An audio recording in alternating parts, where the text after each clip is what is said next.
কবরের অবস্থা কেমন হবে যদি আমি আপনি নামাজ পড়ি, নামাজের প্রতি প্রাবন্ধ দেই? কবরে রাখার পরে ডান দিক থেকে বাধা প্রদান, বাম দিক থেকে আমার আপনাকে বাধা প্রদান করবে। ফেরেশতারা প্রশ্ন করতে আসবে, ফেরেশতারা আমার আপনার ঘুমে ডিস্টার্ব করতে আসবে। মাথার দিক থেকে বাধান, এই ব্যক্তির ঘুমকে ডিস্টার্ব করিও না। ডান দিক হতে বাধা, এই ব্যক্তির ঘুমকে ডিস্টার্ব করিও না। বাম দিক হতে বাধা, পায়ের দিক হতে বাধা। কে বাধা দেয়, কি বাধা দেয়? মুফাসসিরিন কেরাম বলেন যে কারা বাধা দেয়? কোরআনে বাধা দেয়, নামাজ বাধা দেয়, যাকাত বাধা দেয়, হজ বাধা দেয়। মাথার দিক হতে কোরআন এসে বলে এই ব্যক্তিকে ঘুমে ডিস্টার্ব করিও না। ফি কালামুল্লাহ, ফি কিতাবিল্লাহ, আল্লাহর কিতাবের সাথে এই ব্যক্তির বড় তাআল্লুক আর সম্পর্ক রয়েছে। দুনিয়ায় থাকার অবস্থায় এই ব্যক্তি কোরআন তেলাওয়াত করেছে, এই ব্যক্তি কোরআনের সাথে বড় তাআল্লুক আর সম্পর্ক গভীরতা রয়েছে। কোরআনকে তেলাওয়াত করেছে, কোরআন হিফজ করেছে, কোরআনের সাথে বড় একটা সম্পর্ক আছে। এই ব্যক্তির ঘুমে ডিস্টার্ব করিও না। কোরআনও বলবে এই ব্যক্তিকে ঘুমে ডিস্টার্ব করিও না।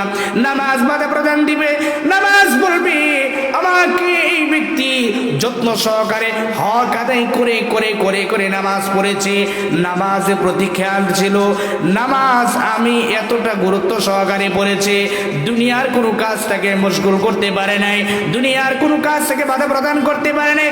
আমি নামাজকে গুরুত্ব সহকারে, আমি নামাজকে নামাজ হিসাবেই গুরুত্ব দিয়ে নামাজ পড়েছে। যাকাত বলবে এই ব্যক্তির ঘুমে ডিস্টার্ব করিও না, আমি যাকাতকে যাকাতের হক আদায় করে করে করে করে যাকাত প্রদান করেছে, এই ব্যক্তির ঘুমে ডিস্টার্ব করিও না। পায়ের দিক হতে বলবে হজ সে বলবে বাইতুল্লাহর গিলাফ ধরে ধরে ধরে ধরে লাব্বাইক দিয়েছে, এই ব্যক্তির ঘুমে ডিস্টার্ব করিও না।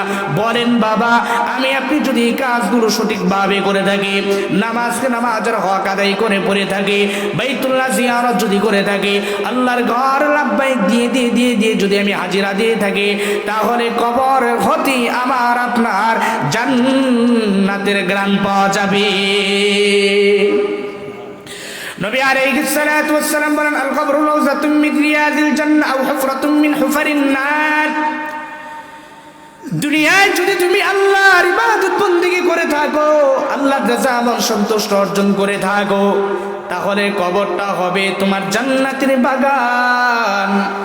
আর যদি তুমি দুনিয়াতে আল্লাহর নাফরমানি করে থাকো, আল্লাহর গোলামি করো নাই, গুনাহ করেছো, অশ্লীল বেহায়াপনার কাজে নিজেকে জড়িত রেখেছো, আল্লাহর বিরুদ্ধাচরণ করেছো, কোরআন তেলাওয়াত করো নাই, ওলামায়ে কেরামদের বিরুদ্ধাচরণ করেছো, সঠিক পথের সন্ধান তুমি পাও নাই, সঠিক পথের সন্ধান পাওয়ার জন্য চেষ্টা মুজাহাদা করো নাই, এমনটা যদি করে থাকো, কালিমাও গ্রহণ করো নাই, যদি এমন হয়ে থাকে তাহলে কবর থেকেই তোমার জাহান্নামের খুশবু পাওয়া যাবে, জাহান্নামের আযাব তোমার শুরু হয়ে যাবে।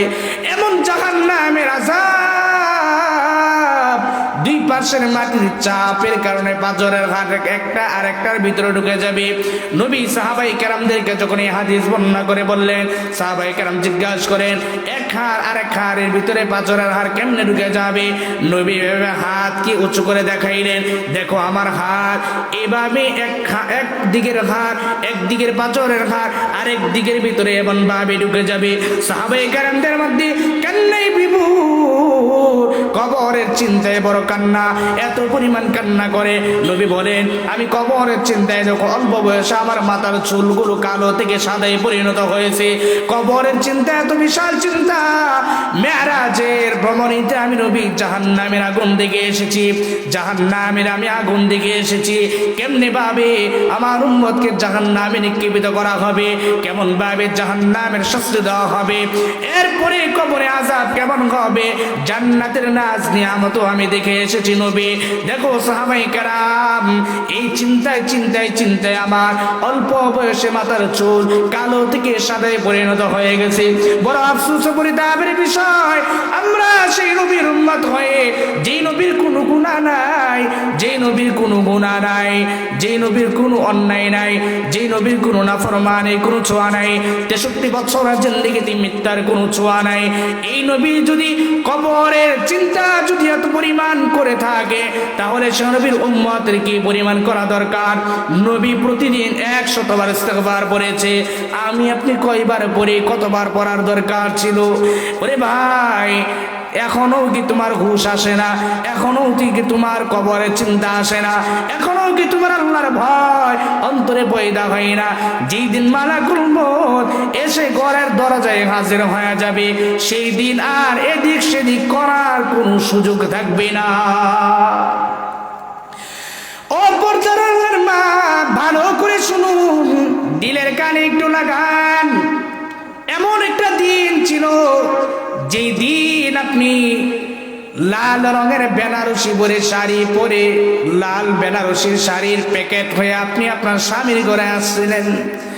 আবার এমন একটা দিন আসবো, সাদা কাফনের প্যাকেট হয়ে আপনাকে নিয়ে কবরের দিকে রওনা দিবে।